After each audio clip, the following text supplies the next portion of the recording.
To get to the Menendez brothers are running out of options for getting released from prison anytime soon. Today, a judge denied their request for a new trial. For more on that and what happens next, we go to Eyewitness News reporter Rob Hayes, live in downtown L.A. Rob. Yeah, this was one of 3 routes to freedom that the Menendez brothers were tracking. The other ones being parole, which obviously didn't happen a few weeks ago, or a possible pardon by the governor. Now, they filed this habeas case about 2.5 years ago, but today a judge decided it didn't hold water. The tide continues to turn on Erik and Lyle Menendez. A judge today denying the brothers' attempt for a new trial. That request based on what the two say was new evidence proving they did not get a fair trial more than 30 years ago. That is how deficient, how meritless, how baseless the evidence that has been presented by the Menendez brothers has been in this habeas motion. LA County District Attorney Nathan Hochman holding a news conference this afternoon slamming the Menendez brothers' case for a new trial. The case based on 2 pieces of evidence. A letter allegedly written by Erik to a cousin that mentions Erik's father, Jose, sexually abusing him, and allegations by a former member of the boy band Menudo that Jose Menendez molested him as well.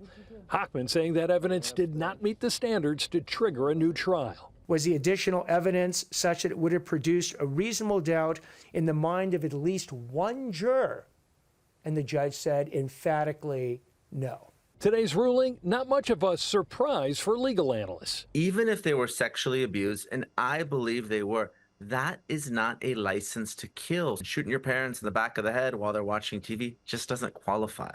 Former federal prosecutor Nima Rahmani says the brothers can appeal the new trial denial, but doesn't think it will be successful. The convicted killers, Rahmani says, will most likely have to spend several more years in prison. And how they spend it may be the key to being released down the line. Their best chance of getting out would be in 2028. What I would advise the brothers between now and the next parole hearing is to keep their nose clean. No violations in prison.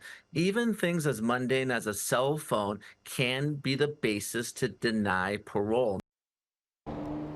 Now, the only other chance at freedom in the near future would be a pardon or commutation by Governor Newsom. But Rahmani says that's not very likely because it appears that Newsom is building up toward a presidential run and wouldn't want to appear weak on crime.